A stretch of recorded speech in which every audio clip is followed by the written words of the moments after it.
Hi, welcome to the In My Opinion show with host Ronald Berry Robinson and friends, seen on the internet 24 hours, 7 days a week on popular sites like YouTube and Facebook.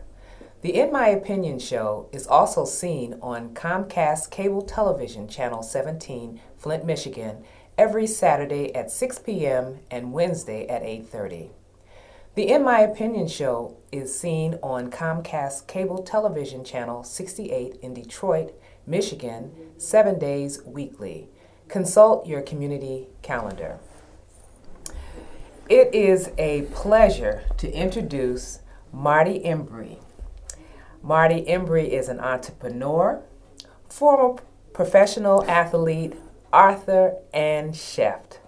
Welcome. Thank you. Now that I have a swollen head, but thank you.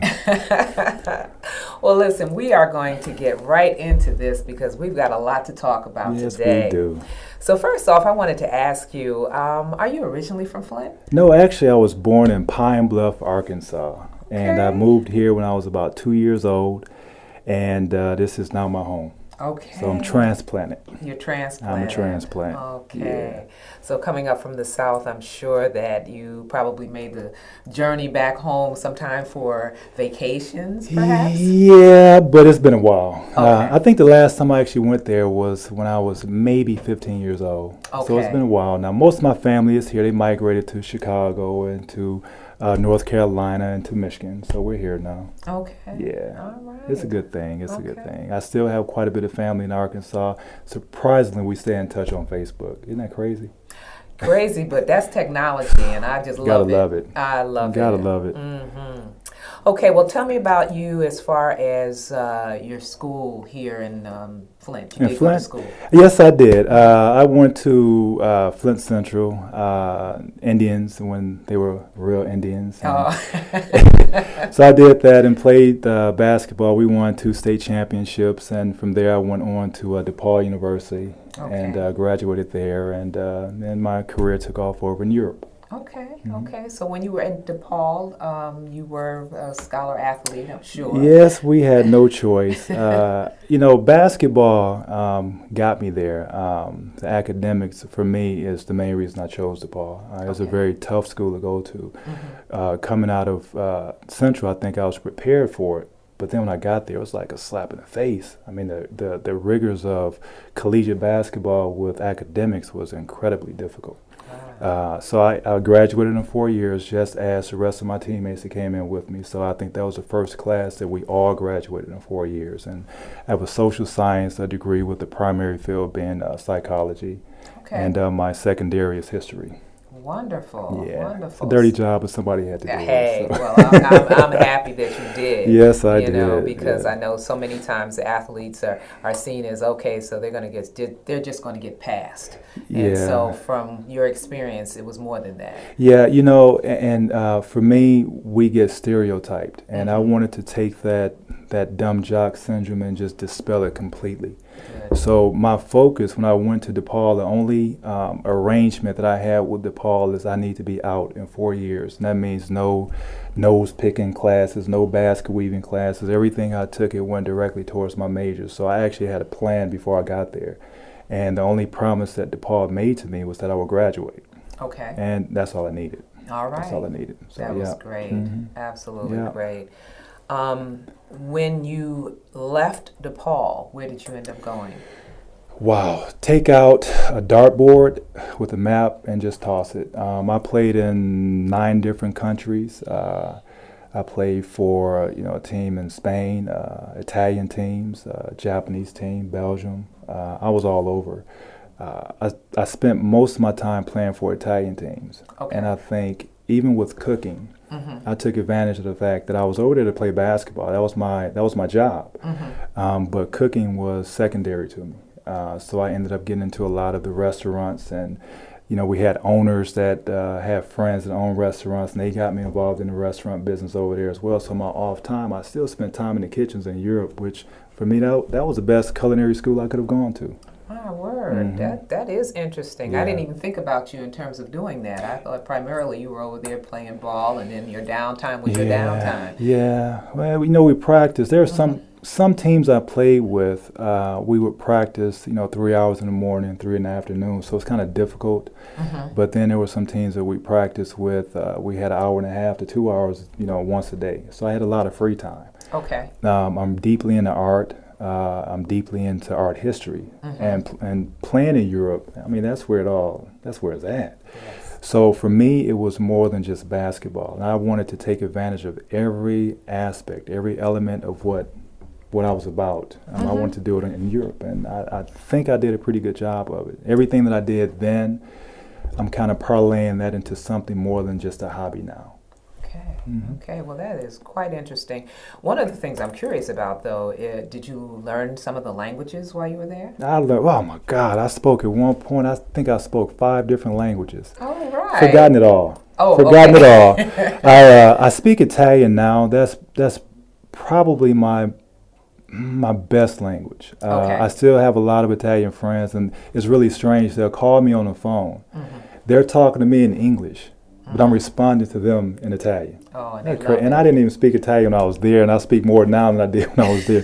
So yeah, I have great friends from Europe, and so I try to stay on top of the languages, although I've forgotten my French, and Japanese was one of the most difficult languages to learn. Commercially, I could still speak a little bit, but I would say Italian is my strongest. Okay, very interesting. And so you were in Europe and the other countries for a total of 9 years? 13. 13. Yeah. And what was your average? Would you stay maybe 1 or 2 years at each one, or how did that work? Well, that's how it worked out, but not because the team didn't want me. Also, early on in my career, I knew that we were very limited with our actual careers. So it could be an average of 5 years.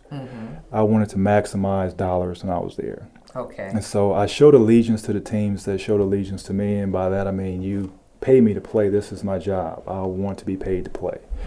If I got better offers, I would look at each situation and assess it. If I felt like, that was a better place for me to be in as far as growth professionally, I would leave. I felt that maybe 2 teams in Europe that I spent more than 1 year with probably helped me grow as an athlete, more so than the other countries or the other teams. Okay. Yeah. Now, how was it in terms of you getting back and forth to the United States when you wanted to see family, or did you have them come over there to see you? How did that work? My first year, I was limited because I was a rookie. I didn't know the ropes. We had basically 1 plane ticket, 1 round trip plane ticket. That was it. Okay. A couple of my buddies flew over that year, so that was kind of cool. After that, I started asking for more tickets. So by the time I became a seasoned veteran, I had maybe 10 tickets, and I left it open for my family to come and go, because for me, it's my job. Right. For them, it's kind of boring. Dad is playing, basketball. My husband is playing basketball. I don't want to be here. Okay. That's not how it was. But Right, I gave them the choice to come and go as they saw fit, because I didn't have that luxury. I would leave. Sometimes they would give us a Christmas break, and that was rare. But I accepted that because it's my job. Yeah. Okay. So, yeah. All right. Very good. Okay, well, we talked about your major in school and your activities overseas, so now we want to just ask you, before we move on to another subject, relative to athletes. If you had a message for athletes that are listening to this program or watching this program today, what would you have to tell them? Excuse me, I say the same thing to all of our athletes. Don't let the system use you. You use the system. Okay. And by that I mean I see so many of our athletes that they have the potential to do great things, both athletically and professionally. But they never get a chance to achieve it because the system uses them. and they get used up and they get tossed away. So my thing with an athlete is you go to that college, they're using you. They got you there for a reason. They didn't get you there because you are a good guy. Right. They got you there to play a sport. You're making money for that program. It's up to you to use that program. So by using that program, it's a trade-off. You get your degree, they get a good athlete. That's the only trade-off you can have. I try to impress it upon all of our student athletes. And some of them get it, some of them don't. If you leave college after 4 years and don't have your degree, you were used. I would demand, even for parents, even though their kid is 21 and they're a junior or they're senior in high school, I would demand that they take some act right and they go up there and they talk to the AD. They talk to whomever they need to talk to. I need my son or I need my daughter to get that degree in 4 years. They have no excuse. They have summer classes. If they are failing in something, most universities have study tables. Right. They have a mandate with the NCAA where they have to graduate a certain percentage of their student athletes. If they don't, they lose scholarships. So put that pressure on that team, on that school, and say, I need my son, I need my daughter to graduate. For me, it's real simple. So I push that all the time. That's my mantra. Okay.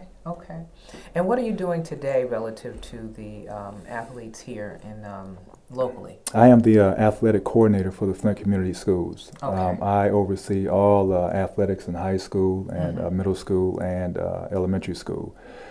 So I get a chance to see athletes when they are at a very young stage, and I can kind of project if they're going to be good athletes.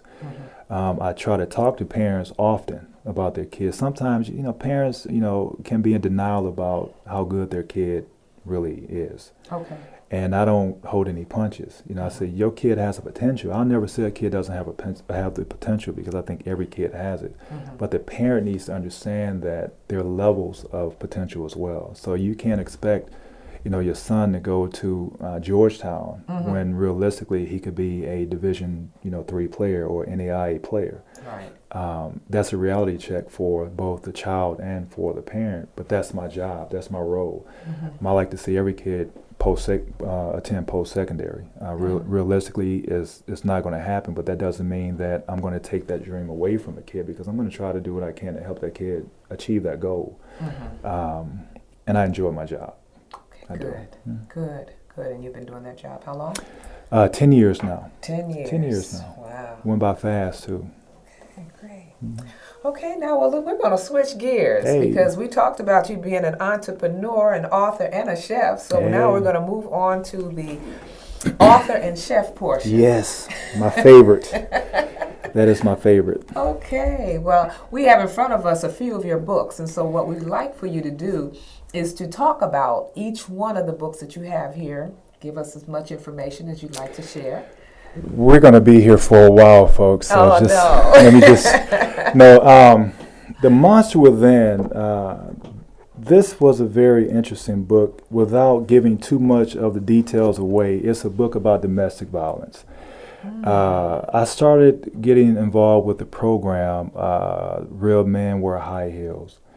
And that kind of prompted me to look into what domestic violence was all about. It wasn't in my household. My dad never raised his hand to my mom. My mom never raised her hand to my dad. But then as I got older, I saw a lot of people that were going through it. And I call that a silent killer, because it's like you're forced to be silent. So I wanted to write something about that. And there's a twist to the book. Before you go on, though, tell me just a little bit about this Real Men Wear High Heels. I didn't want to lose that. It's a program with the YWCA.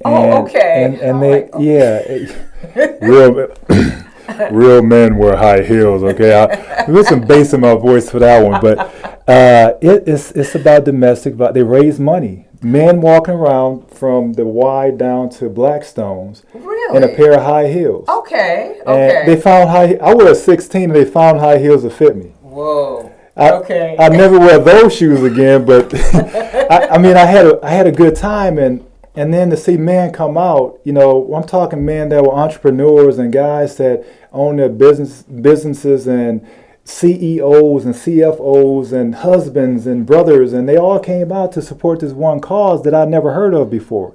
Interesting. I'm like, this is okay. That piqued my interest. Sure. And the one thing about my writing is that whenever I find anything to pique my interest, I'm going to jump into it and write about it. Okay. Quietly a lot of times, but nonetheless, I write about it. Okay. That's where The Monster Within really pretty much is born from. Okay.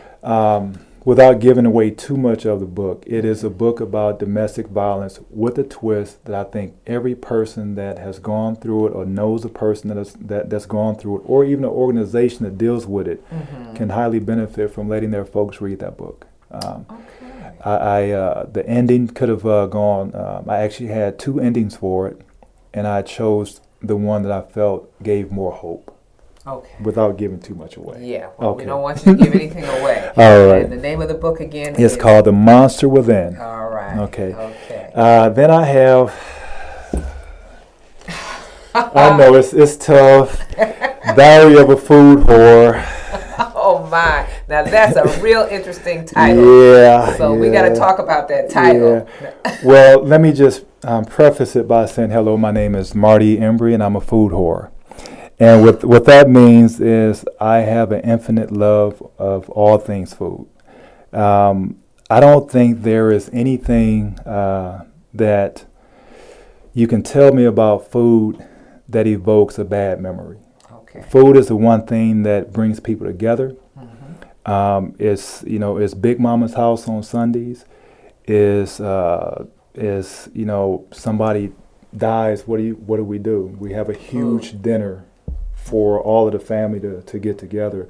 When people graduate from high school, college, elementary, what do? We have a huge dinner to show that, this is a gathering for somebody that we love and care about. Sure. So my love, it goes back many, many, many years. My mother and father both were pretty good cooks. And it was something that came naturally for me and was really easy. So now that I wrote a book about it, I talk about from the time I was 5 or 6 years old, in the kitchen with my mother and father. What were you doing in the kitchen at 5 and 6? Tell me. What they do, and I did it in my household as well. Okay.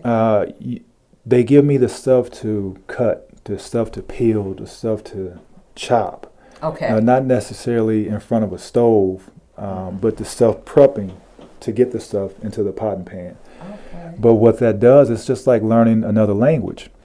They give you the easy stuff first. You learn the numbers, you learn the, basic stuff. Hello, how are you? It's the same thing in the kitchen. You learn the basics first. You learn how to chop stuff. You learn how to mince. You learn how to, watch my mother dredge, and things like that. And I think it goes from there, and then you start growing. So as each chapter, you read each chapter, you'll see that, I was actually growing. And you watch me grow up, or you read about me growing up. And I have funny stories about my family, what they did, during that time. Realistically, I probably could have written another book just about that. Okay. Yeah, and after each chapter, there's recipes talking, from that era that I was cooking in. Okay. So, a very, very, very funny book, enlightening. I think every chef has this story. Okay. They just haven't written about it yet. So, and then I have. Before you go through to that one, I have to mention, the title is very provocative. But you mentioned that you have some recipes in the back. Yeah. Is that something that you want to share, at least maybe one or two of what they might be? Or well, I can share that, but here's the thing. At every stage of my life, there was something that was learned. So just say in elementary school, there was the basic stuff. The stuff you go get the little pizzas and the little English muffins, and you put the tomato sauce and all that. Well, for me, it was different because it was too easy. I wanted to go and get the muffins, but I wanted to make my own sauce. I wanted to, cook everything. I don't want to open up a can and rub it. So it was different for me. Okay. As I got older, it was making, the Sunday dinners. Watching my mother cook for so many years, it came a point in time when I wanted to cook for her. So you're going to have like the southern stuff is in there. Okay. So then I played basketball in Europe.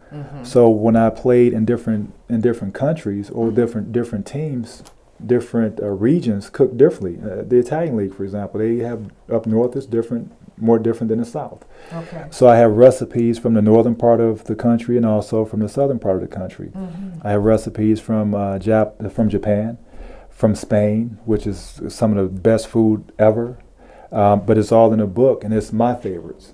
So, Okay. you know, people talk about paella, for example. I don't know how to. It's easy to make if you know the process. Well, Okay. it's simplified in here, and I'm actually going to do a cookbook. I just released my 8th cookbook. I'm going to do another cookbook now that I'm working on. It's really geared towards men and women that don't like to cook. And it's really going to be titled... That would be me.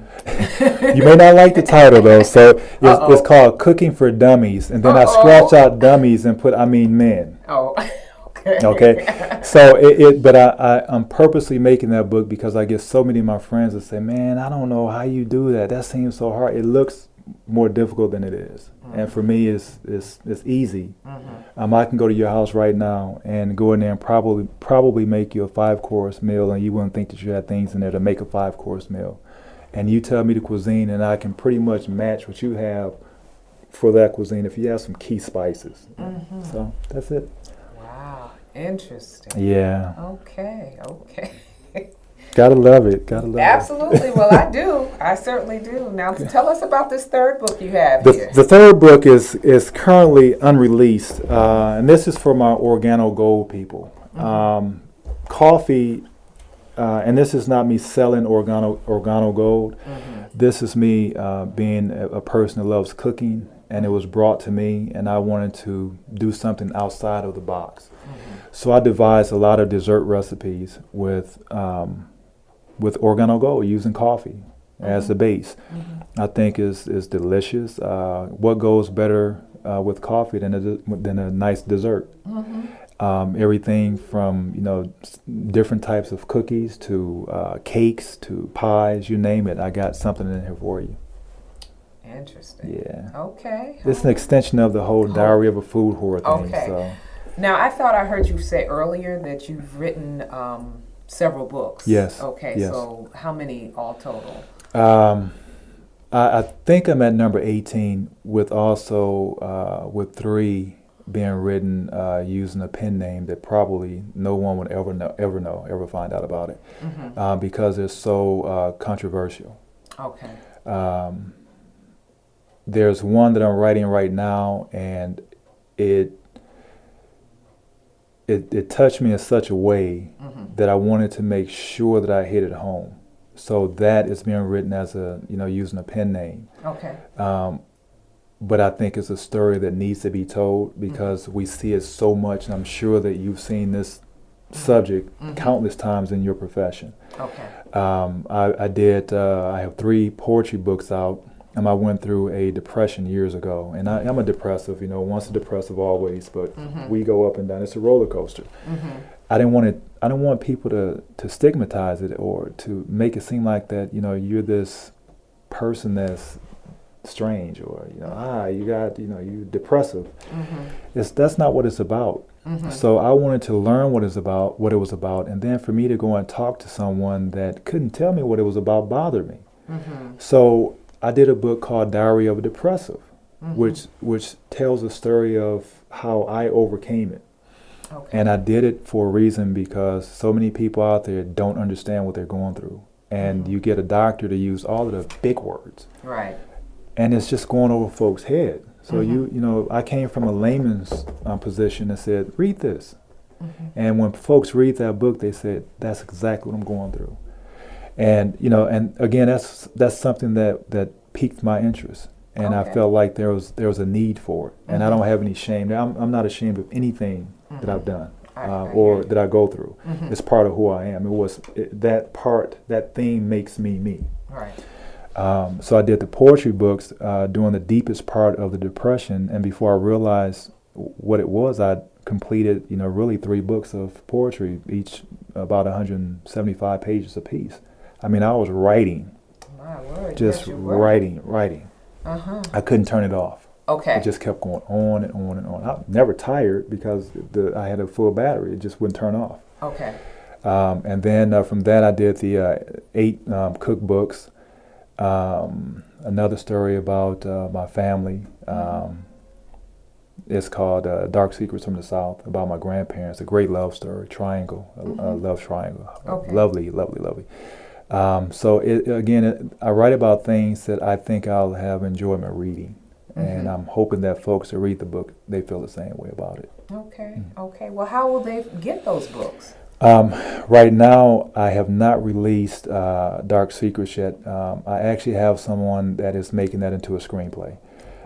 Yeah, and I think it's that good. They think it's that good. Okay. But I have a website for my spices and for my apparel and for my books. It's www.watchdudesite.com. Say that again, please. Watchdudesite.com. Watchdudesite.com. Okay. Yeah. All right. Wow. Well, that is phenomenal. And so people can get that information off the website as well as obtaining the books. The books, yes. All right. That is just wonderful. Well, it's been a pleasure. I know we could probably talk more. Yeah. We'll have to get you back on. That's what we'll do. Love it. We'll do that. Anytime. Okay. Well, I would like to thank my distinguished guest, Marty Embry, for being with us today. My pleasure. And sharing his wonderful and varied adventures. I told you. Okay. And it's propelled you to greatness, and I'm really proud of you for that. Thank you. I appreciate that. Okay. Well, the In My Opinion show is sponsored again by Ronald Berry Robinson, and this is Denise Smith Allen. And I would like to thank you all for viewing, and also want to say to you that each time when we part, we say, stay focused.